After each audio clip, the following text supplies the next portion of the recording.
আসসালামু আলাইকুম সুপ্রিয় শিক্ষার্থীবৃন্দ, কেমন আছো তোমরা? আশা করি সবাই ভালো আছো। গীতকাল ইন্ডিয়া হাজির আসমত বিশ্ববিদ্যালয় কলেজ কর্তৃক আয়োজিত অনলাইন ভিত্তিক ক্লাসে সবাইকে জানাচ্ছি আন্তরিক শুভেচ্ছা ও অভিনন্দন। আজকে আমি তোমাদের যুক্তিবিদ্যা দ্বিতীয় পত্রের তৃতীয় অধ্যায় নিয়ে আলোচনা করব। তাহলে আমরা তৃতীয় অধ্যায় নিয়ে শুরু করি। আর তৃতীয় অধ্যায়টা হচ্ছে কি আরোহের প্রকারভেদ। এখন আরোহের প্রকারভেদ এই অধ্যায়টা জানার আগে আমাদের জানতে হবে আরোহ জিনিসটা কি। এটা আমরা ফার্স্ট পার্টও পড়েছি যে আরোহটা হচ্ছে কি, যদি আমরা সংক্ষিপ্তভাবে বলি তাহলে বলবো যে বিশেষ থেকে সার্বিকে উপনীত হবার যে প্রক্রিয়াটা সেটা হচ্ছে কি আরোহণ। বিশেষ থেকে সার্বিক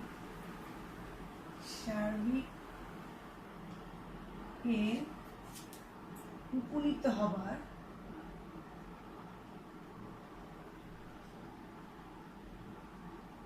প্রক্রিয়া।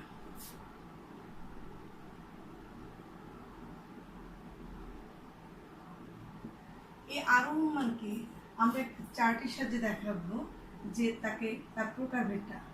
আরোহমানকে প্রথমে আমরা দুভাগে ভাগ করব। একটা হচ্ছে প্রকৃত আরোহ,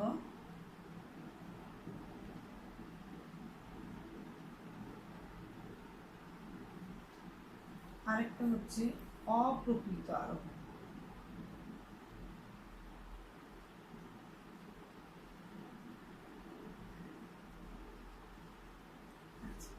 এই প্রকৃত আরোহকে আমরা আবার তিন ভাগে ভাগ করব। একটা হচ্ছে বৈজ্ঞানিক,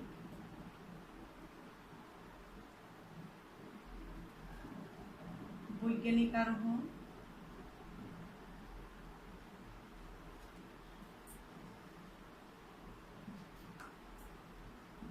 আরেকটা হচ্ছে অবৈজ্ঞানিক আরোহ,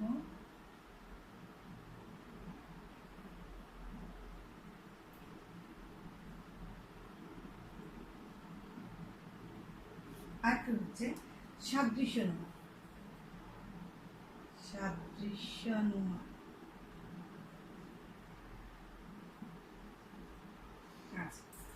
এখন আমরা দেখলাম যে আরোহ হচ্ছে কি বিশেষ থেকে সার্বিকে উপনীত হবার যে প্রক্রিয়া সেটাকে বলা হয় আরোহ।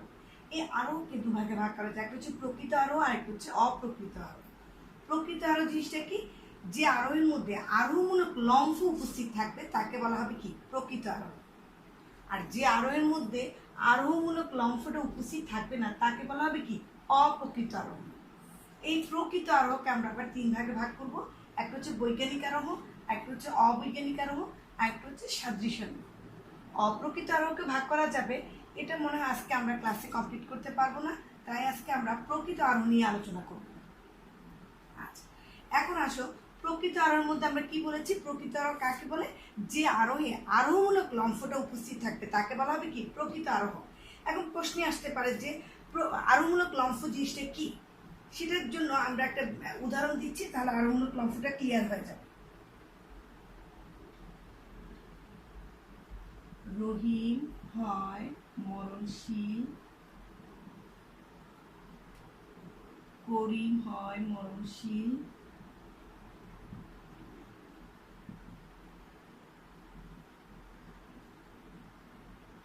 শ্যামল হয় মরণশীল,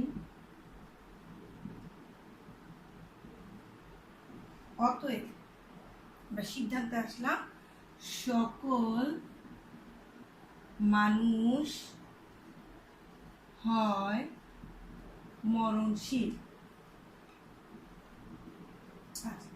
তাহলে দেখো যে আমরা কি বলেছি, যে রহিম হয় মরণশীল, করিম হয় মরণশীল, শ্যামল হয় মরণশীল, অতএব সকল মানুষ হয় মরণশীল।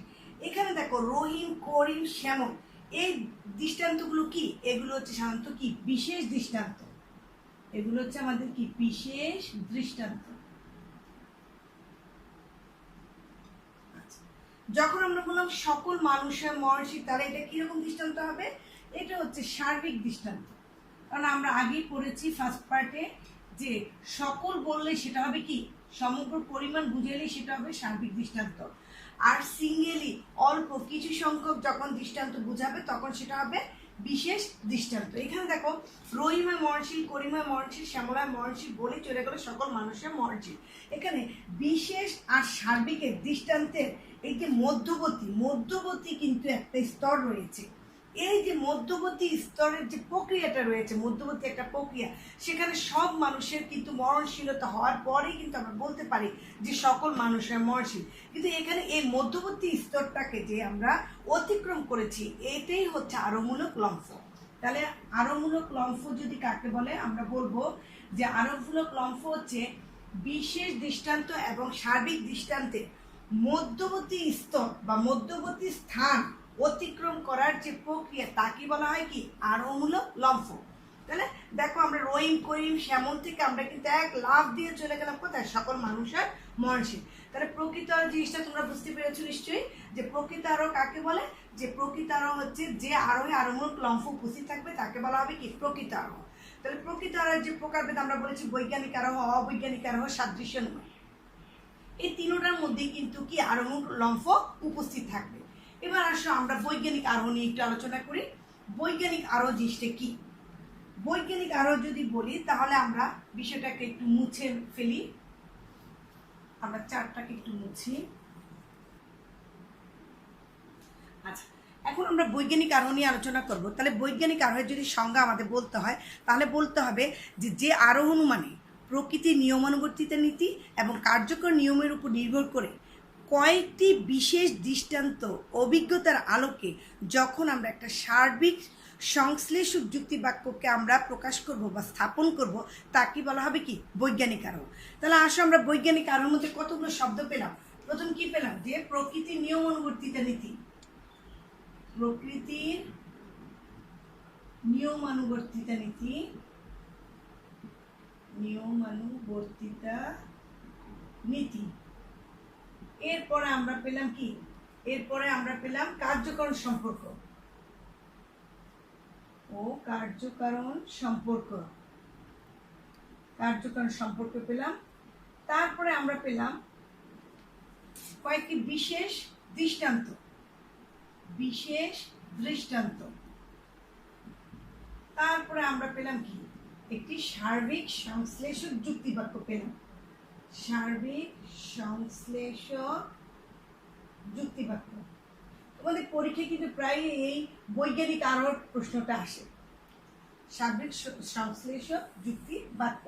তাহলে এবার আসো বৈজ্ঞানিক আরোহের যদি সংজ্ঞাটা আমরা বলতে হয় তাহলে কিভাবে বলবো আমরা, যে আরোহে প্রকৃতির নিয়মানুবর্তিত নীতি এবং কার্যকর সম্পর্কের উপর ভিত্তি করে কয়েকটি বিশেষ দৃষ্টান্ত পর্যবেক্ষণের মাধ্যমে একটি সার্বিক সংশ্লেষ যুক্তিবাক্য যদি প্রকাশ করে বা স্থাপন করে তবে তাকে বলা হবে কি বৈজ্ঞানিক আরোহ। তাহলে বৈজ্ঞানিক আরোহের মধ্যে আমরা প্রকৃতির নিয়মানুবর্তিত নীতিকেও দেখবো, কার্যকরী সম্পর্ক দেখবো এবং কয়েকটি বিশেষ দৃষ্টান্তকে অভিজ্ঞতার আলোকে কি করবে পর্যবেক্ষণ করে, আর সিদ্ধান্তটা সবসময় হবে একটা সার্বিক সংশ্লেষক যুক্তিবাক্য। এই যে আমরা দেখো কতগুলো জিনিস পেলাম, যে চারটা জিনিস আমরা পেলাম বৈজ্ঞানিক আরোহের মধ্যে। তাহলে আমরা আসলে এবার বৈজ্ঞানিক আরোহের মধ্যে আমরা প্রকৃতির নিয়মানুবর্তিতা নীতিটাকে এটা এক বাক্যে বলি। প্রকৃতির নিয়মানুবর্তিতা নীতিটা হচ্ছে যে প্রকৃতি সর্বদা কি করবে, একটা সব জায়গায় কিন্তু একই রকম আচরণ করবে। প্রকৃতি সবসময় কি করবে, সর্বদা একই রকম আচরণ করবে। যেমন যে অবস্থায় এ রহিম মারা গেছে, করিম মারা গেছে, শ্যামল মারা গেছে, ঠিক একই অবস্থায় সকল মানুষও মারা যাবে। এটি হচ্ছে মূলত কি প্রকৃতির নিয়মানুবর্তিতা নীতি। একই অবস্থায় যদি সবার ক্ষেত্রে উপস্থিত থাকে তবে সেই ঘটনাটা সবার মধ্যে একই রকম আচরণ করবে। এটা হচ্ছে প্রকৃতির নিয়মানুবর্তিতা নীতি। তাহলে আমরা এটা বলতে পারি যে প্রকৃতির নিয়মানুবর্তিতা নীতি অনুসারে প্রত্যেক মানুষ কি হবে, মারা যাবে। এটা হলো প্রকৃতির নিয়মানুবর্তিতা নীতি। এবার আসো কার্যকর সম্পর্ক।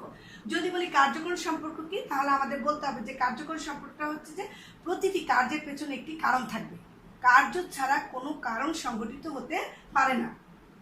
এখন আসো এই কার্যকর নীতি অনুসারে হচ্ছে যে জন্মগ্রহণ করলেই হচ্ছে কি করতে হবে, মৃত্যুবরণ করতেই হবে। যে জন্মগ্রহণ করবে তারই মৃত্যু আছে।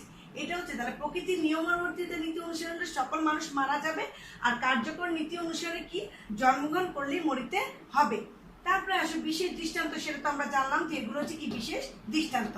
এরপরে আসো আমাদের এই বৈজ্ঞানিক আরোর মধ্যে সার্বিক সংশ্লেষ যুক্তি বাক্য। জিনিসটা কি সার্বিক?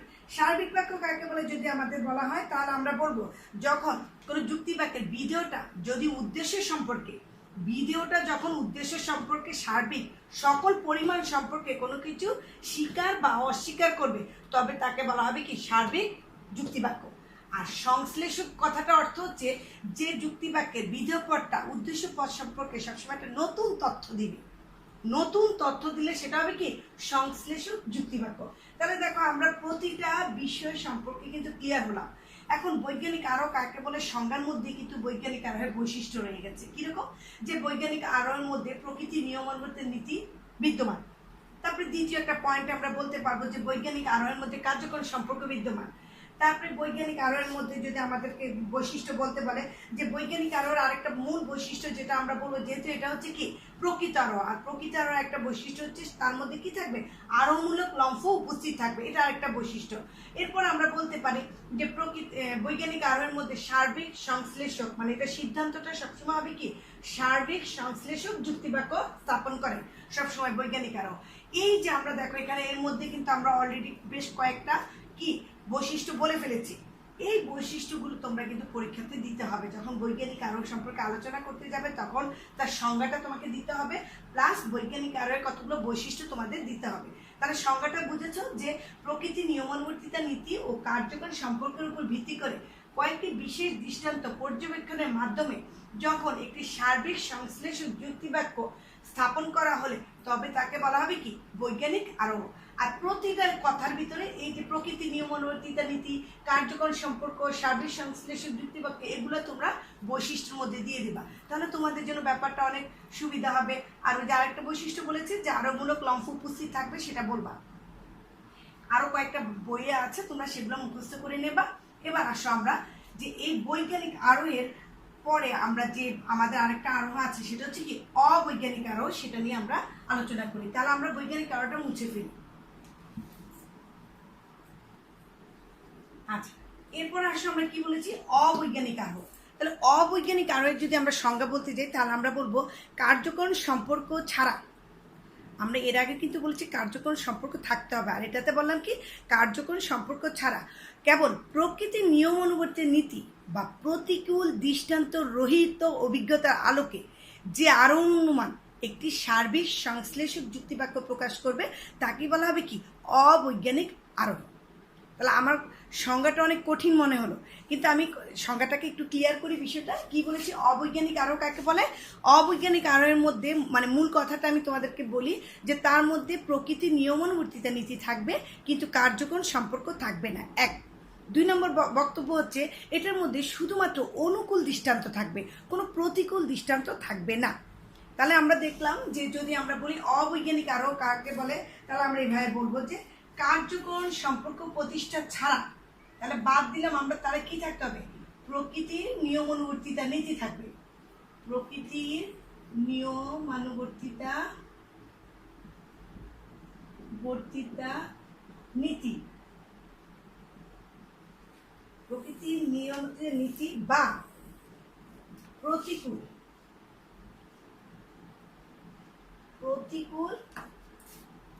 দৃষ্টান্ত রহিত। এই যে শব্দটা আমরা বলেছি কি প্রথম অবৈজ্ঞানিক আরোহের সংজ্ঞাটা বলতে গেলে আমরা প্রথমে বলবো যে কার্যকর সম্পর্ক ছাড়া প্রকৃতির নিয়মানুবর্তিতা নীতি বা প্রতিকূল দৃষ্টান্ত রহিত অভিজ্ঞতা। প্রতিকূল দৃষ্টান্ত রহিত অভিজ্ঞতা মিন্স যে আমাদের এটার মধ্যে থাকবে যে শুধুমাত্র অনুকূল যেইসব অভিজ্ঞতাগুলো, যেসব দৃষ্টান্তগুলো অনুকূল পক্ষে, সেগুলো নিয়েই শুধু অবৈজ্ঞানিক আরোহ আলোচনা করবে। আমার পক্ষে যেটা পড়বে সেটা নিয়ে আমি আলোচনা করবো, এটা হলো অবৈজ্ঞানিক আরোহের একটা ধর্ম। কিন্তু আমরা বৈজ্ঞানিক আরোহের ক্ষেত্রে কিন্তু শুধু অনুকূল প্রতিকূল উভয়ই কিন্তু থাকবে, কিন্তু আমরা এটা মনে রাখবো যে অবৈজ্ঞানিক আরোহের ক্ষেত্রে শুধুমাত্র থাকবে অনুকূল, মানে তার নিজের পক্ষে থাকবে। তাহলে প্রকৃতির নিয়মন কার্যকর সম্পর্ক বাদ রেখে প্রকৃতির নিয়মানুবর্তিতা নীতি বা প্রতিকূল দৃষ্টান্ত রহিত অভিজ্ঞতার আলোকে যদি একটা সার্বিক সংশ্লেষক যুক্তিবাক্য যদি প্রকাশ করা হয় বা প্রতিষ্ঠা করা হয়, সার্বিক সংশ্লেষক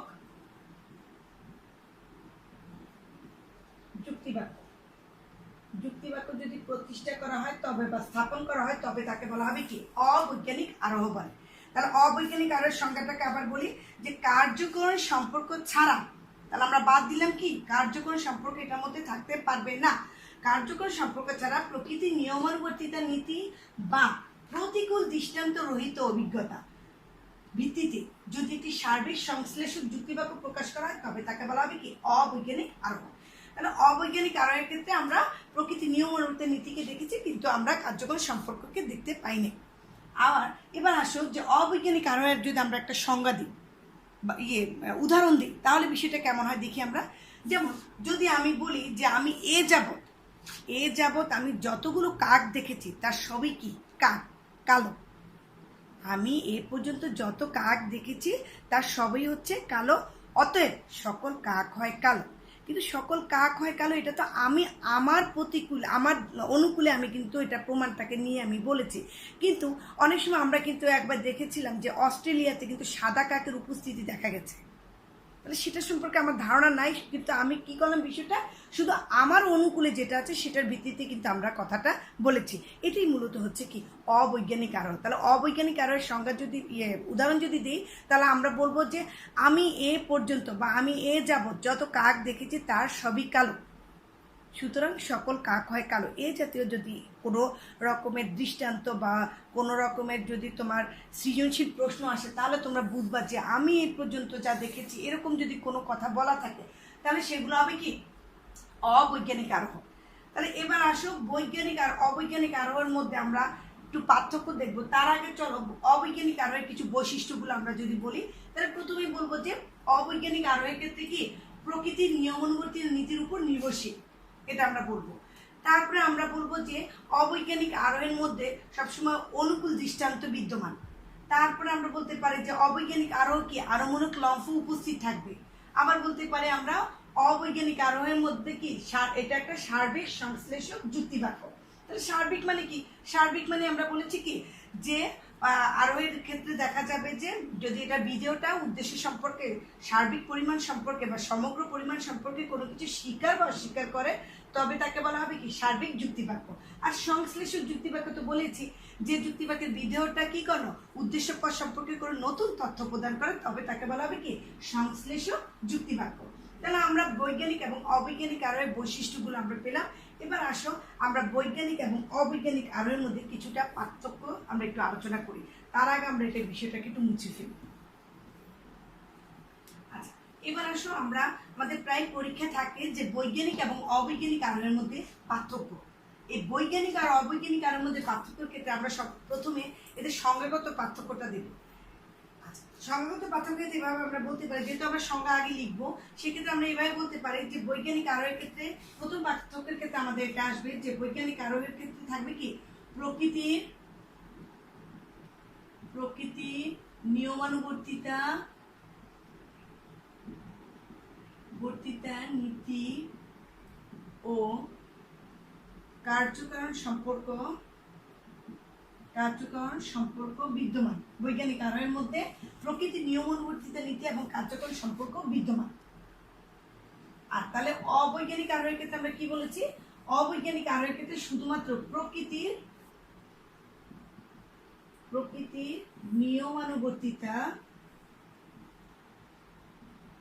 নিয়মানুবর্তিতা নীতি বিদ্যমান। তাহলে দেখো আমরা বৈজ্ঞানিক আরোহের ক্ষেত্রে কিন্তু দেখলাম যে সেখানে প্রকৃতির নিয়মানুবর্তিতা নীতি এবং কার্যকর সম্পর্ক রয়েছে, কিন্তু অবৈজ্ঞানিক আরোহের ক্ষেত্রে আমরা দেখলাম যে শুধুমাত্র প্রকৃতির নিয়মানুবর্তিতা নীতি রয়েছে কিন্তু সেখানে কার্যকর সম্পর্ক নেই। এরপরে আসো যে বৈজ্ঞানিক আরোহের ক্ষেত্রে কি করে প্রতিকূল ও অনুকূল, প্রতিকূল এবং অনুকূল এই দুই ধরনের দৃষ্টান্ত কিন্তু এই বৈজ্ঞানিক আরোহের মধ্যে এই দুই ধরনের দৃষ্টান্তের কথা বিবেচনা করা হয়। কিন্তু অবৈজ্ঞানিক আরোহের ক্ষেত্রে দেখা যায় শুধুমাত্র ওরা অনুকূল দৃষ্টান্তের উপরে নির্ভর করে। কি করে অনুকূল দৃষ্টান্ত, এখানে শুধুমাত্র অনুকূল দৃষ্টান্তের উপরে নির্ভরশীল অবৈজ্ঞানিক আরোহ। আর বৈজ্ঞানিক আরোহ প্রতিকূল এবং অনুকূল দৃষ্টান্তের উপর নির্ভরশীল। এরপরে আসো আমরা যদি বলি 3 নম্বর যে প্রক্রিয়াটা সেটা হচ্ছে বৈজ্ঞানিক আরোহের যে সিদ্ধান্তটা বের হবে সেই সিদ্ধান্তটা সবসময় হবে কিন্তু নিশ্চিত, কারণ এখানে প্রতিকূল হতেও পারে, নাও হতে পারে, কিন্তু এটা নিশ্চিত। এই জন্য সিদ্ধান্তটা হলো কি সবসময় হবে নিশ্চিত। আর এটার মধ্যে প্রকৃতির নিয়ম অনুষ্ঠিত নীতি এবং কার্যকরী সম্পর্ক যেহেতু থাকে, সেহেতু তার সিদ্ধান্ত সবসময় কি হবে, নিশ্চিত হবে। আর অবৈজ্ঞানিক আরোহের ক্ষেত্রে সিদ্ধান্তটা হবে সবসময় সম্ভাব্য। সিদ্ধান্তটা হবে কি সম্ভাব্য, এটা নিশ্চিত হতে পারে, এটা ভুলও হওয়ার সম্ভাবনা আছে, এই জন্য এটার সিদ্ধান্তটা হচ্ছে কি সম্ভাব্য। এরপরে আসো যে বৈজ্ঞানিক আরোহের ক্ষেত্রে দেখা যাবে যে অনুপপত্তি, আমাদের যে ফ্যালাসিগুলো, এই অনুপপত্তি ঘটার কোনো সম্ভাবনা থাকে না, অনুপপত্তি ঘটার সম্ভাবনা নেই, কারণ এটা সিদ্ধান্ত নিশ্চিত, এখানে কোনো এই অনুপপত্তি ঘটার কোনো সম্ভাবনা নেই। আর আমরা যদি বলি যে অবৈজ্ঞানিক আরোহের ক্ষেত্রে কিন্তু অনুপপত্তি ঘটার সম্ভাবনা আছে, অনুপপত্তি ঘটার সম্ভাবনা আছে। তারপর আমরা বলতে পারি যে বৈজ্ঞানিক আরোহ হচ্ছে কি একটি বৈজ্ঞানিক প্রক্রিয়া, বৈজ্ঞানিক আরোহ হচ্ছে একটি বৈজ্ঞানিক প্রক্রিয়া। আচ্ছা, কি বললাম যে আমরা বৈজ্ঞানিক আরোহের ক্ষেত্রে অনুপপত্তি ঘটার সম্ভাবনা নেই, কিন্তু অবৈজ্ঞানিক আরোহের ক্ষেত্রে অনুপপত্তি ঘটার সম্ভাবনা আছে। এরপর আসুন আমাদের 5 নম্বর যে পয়েন্টটা, সেটা হচ্ছে বৈজ্ঞানিক আরোহটা হচ্ছে সবসময় কি এটা একটা বৈজ্ঞানিক প্রক্রিয়া, কিন্তু আর অবৈজ্ঞানিক আরোহ কি বৈজ্ঞানিক প্রক্রিয়া নয়, বৈজ্ঞানিক প্রক্রিয়া নয়। এরপরে আসো আরেকটা আমরা দিতে পারি যে এটা একটা বৈজ্ঞানিক আরোহ কিন্তু একটা জটিল প্রক্রিয়া, আর অবৈজ্ঞানিক আরোহটা কি হচ্ছে একটি সরল প্রক্রিয়া, একটি সরল প্রক্রিয়া। এরকম জাতীয় আরো কয়েকটা আমরা পার্থক্য এই বৈজ্ঞানিক এবং অবৈজ্ঞানিক আরোহের মধ্যে দিয়ে দেব। প্রতি বছরই কিন্তু এই বৈজ্ঞানিক অবৈজ্ঞানিক আরোহের মধ্যে পার্থক্য, এই জাতীয় প্রশ্ন বা বৈজ্ঞানিক আরোহ বা অবৈজ্ঞানিক আরোহ সম্পর্কে আলোচনা, এই বিষয়গুলো থাকে। তাহলে আলোচনা আসলে তোমরা বৈজ্ঞানিক আরোহ কাকে বলে এর যে সংজ্ঞার মধ্যে কিন্তু কতগুলো বৈশিষ্ট্য তোমরা পাবা। তাছাড়াও তোমরা কিন্তু এই যে আমরা যে পার্থক্যের মধ্যে যেগুলো লিখেছি সেগুলোকে তোমরা বৈশিষ্ট্য হিসাবে দাঁড় করতে পারো। আর অবৈজ্ঞানিক আরোহের ক্ষেত্রে ঠিক তেমনই, অবৈজ্ঞানিক আরোহের সংজ্ঞাটা তোমরা মুখস্থ করবা, প্লাস কি করবা যে এই অবৈজ্ঞানিক আরোহের যে পার্থক্যগুলো, এই পার্থক্যর যে পয়েন্টগুলো, এগুলো মুখস্থ করে তোমরা সেটা তোমরা বৈশিষ্ট্য ক্ষেত্রেও তোমরা কিন্তু প্রয়োগ করতে পারো। এই বৈশিষ্ট্যগুলো পড়া মানে হচ্ছে কি তুমি পার্থক্যটা দিতে পারো। তাহলে আজকে সবাই কিন্তু বৈজ্ঞানিক আরোহ এবং অবৈজ্ঞানিক আরোহ কাকে বলে এটার পার্থক্যটা মুখস্থ করে রাখবা। যারা করেছো তো ভালো, যারা করে নাই তারা কিন্তু এই বিষয়টা খুবই ইম্পর্টেন্ট, তোমাদেরকে আবারও আমি বলি তোমরা এই বিষয়টা খুবই গুরুত্ব দেবা। এবার আসো যে বৈজ্ঞানিক আরোহ অবৈজ্ঞানিক আরোহের মধ্যে পার্থক্য আমাদের শেষ, এবার আমরা আসবো যে সাদৃশ্যমূলক অনুমান, সেটা নিয়ে আলোচনা করব। এবার এটা মুছে ফেলি। আমরা এতক্ষণ দেখলাম কি বৈজ্ঞানিক আরোহ, যে আমরা বলেছি প্রকৃত আরোহের যে প্রকারভেদ, তার মধ্যে আমরা বৈজ্ঞানিক আরোহ নিয়ে আলোচনা করেছি, অবৈজ্ঞানিক আরোহ নিয়ে আলোচনা করেছি। এবার আরেকটা প্রকারভেদ রয়ে গেছে, সেটা হচ্ছে কি সাদৃশ্য অনুমান। সাদৃশ্য অনুমানের ইংরেজি প্রতিশব্দ হচ্ছে কি অ্যানালজি, অ্যানালজি। এটা হচ্ছে কি সাদৃশ্য অনুমানের একটা ইংরেজি প্রতিশব্দ। এই অ্যানালজি শব্দটি আসছে গ্রিক শব্দ অ্যানালোজিয়া থেকে, অ্যানালোজিয়া, অ্যানালজিয়া। তাহলে অ্যানালজি এটা কি শব্দ? গ্রিক শব্দ, গ্রিক শব্দ অ্যানালজিয়া থেকে আসছে কি অ্যানালজি শব্দটা।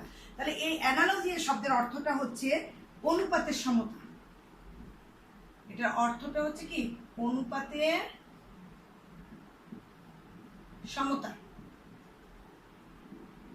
তাহলে সাদৃশ্য অনুমান, তাহলে আমরা কি পেলাম যে সাদৃশ্য অনুমানের ইংরেজি প্রতিশব্দটা হচ্ছে অ্যানালজি।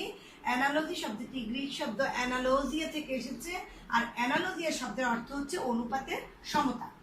এখন আসো সাদৃশ্য অনুমান কাকে বলে, যদি আমাদের সংজ্ঞাটা আসে তাহলে আমরা লিখবো কিভাবে যে দুটি ভিন্ন ব্যক্তি বা বস্তুর মধ্যে গুণগত সাদৃশ্যের ভিত্তিতে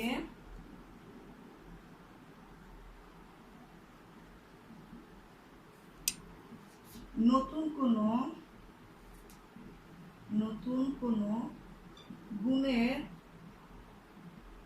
উপস্থিতিকে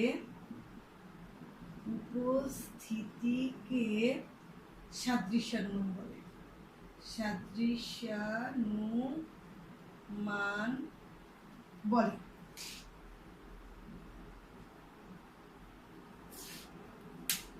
তাহলে আমরা কি পেলাম দেখো, সাদৃশ্যানুমানের সংজ্ঞা যদি বলতে চাই তাহলে আমরা বলছি দুটি ভিন্ন ব্যক্তি হতে পারে বা বস্তু হতে পারে, এদের মধ্যে যদি গুণগত সাদৃশ্যের ভিত্তিতে গুণের দিক থেকে যদি তাদের মধ্যে মিল থাকে, সাদৃশ্য মানে কি মিল, মিলের ভিত্তিতে যদি নতুন কোনো গুণের উপস্থিতিকে সাদৃশ্যানুমান বলে। যদি কি নতুন কোনো গুণের উপস্থিতিকে যদি আমরা অনুমান করি, উপস্থিতিকে অনুমান করাকে কি বলে, সাদৃশ্যানুমান বলে। তাহলে আমরা দেখলাম একটা উদাহরণ দিই, যেমন যদি আমি বলি যে পৃথিবী ও মঙ্গল গ্রহের মধ্যে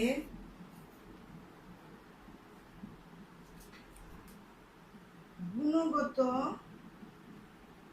অনেক বিষয়ে মিল রয়েছে।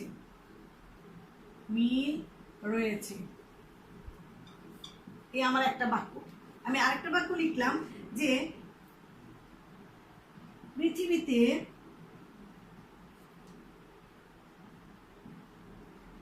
জীবের অস্তিত্ব রয়েছে।